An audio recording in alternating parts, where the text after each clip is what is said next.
Hi, this is Peter Gianoli from Investor Assist, and welcome to our series of videos on investing in property. Getting property prices right is a high-stakes game. In this video, we're going to shed light on the ways in which you can estimate housing market prices and accurately estimate property values for yourself. Buyers want bargains while sellers seek maximum prices, yet every property has its own market value. The information in this video will stop you selling for too little, or just as importantly, stop you buying a property for too much. The problem in property valuation is that the value of every property is different and it changes continuously, as sales of similar nearby properties push the potential market price up or down. This is made even more complicated by price anomalies, such as emotive must-have purchases, distressed sales, mortgagee in possession sales, or sales to loved ones, which are priced far below what a property is really worth.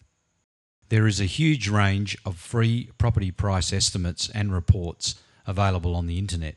Just Google property price reports and they will pop up. Be warned, however, many of these reports are marketed as free to simply get your email address, and then you will be hounded by sales reps. Generally though, you can use this information to get median sale prices and price growth history for the suburbs or postcodes that you're interested in. Real estate agents will eagerly give you a free market appraisal to convince you to use their services. Their report should contain some comparable recent sales in the area, and in particular properties that they have sold. Be careful with this information if you're a seller, as most real estate agents will try and seduce you with an inflated appraisal to get your listing and then work on you to reduce your asking price. Some of the more professional real estate agents may provide you with a free comparative market analysis generated by a major property data provider such as RP Data.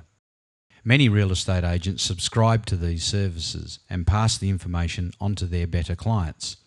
This comparative market analysis report can provide you with aerial photos, boundary maps, property sale history, and as a consequence, limits the extent to which an incorrect price estimate can be made. Sworn valuers provide electronic, desktop, drive-by, or physical valuations, or a combination of the lot. They are normally used by housing finance lenders and can cost around $500 per valuation.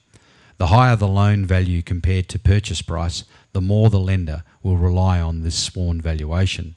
This lender's valuation is something you will pay for as the borrower, but its purpose is to let your bank manager sleep well at night. Over time, a sworn valuation loses its accuracy as property values are constantly in a state of flux. You can buy reports that provide an independent price estimate or value range for a property.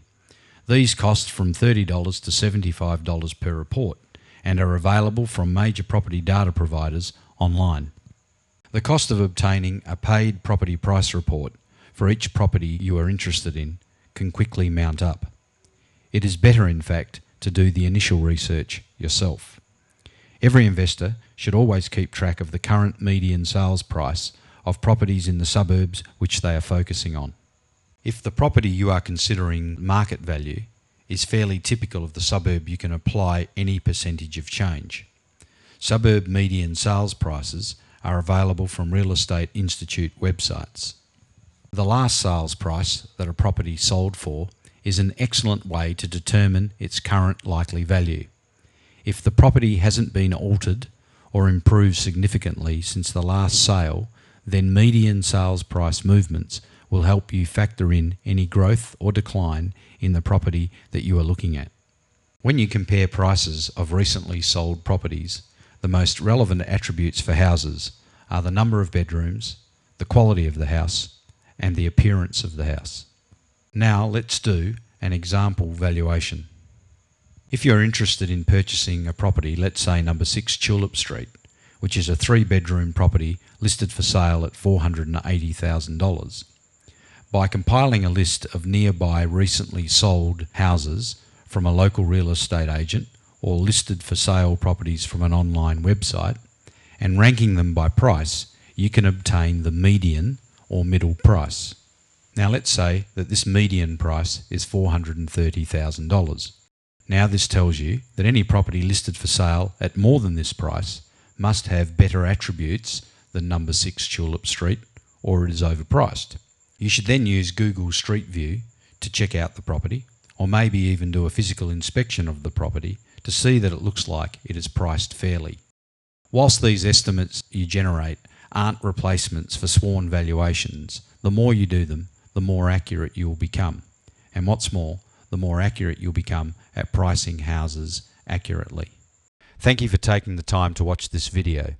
This is one of a number of videos on our guide to investing in property, brought to you by Investor Assist. If you'd like more information on investing in property, please do not hesitate to contact us using any of the details on the screen. Thank you and good luck in your property investments. I'm Peter Gianoli from Investor Assist.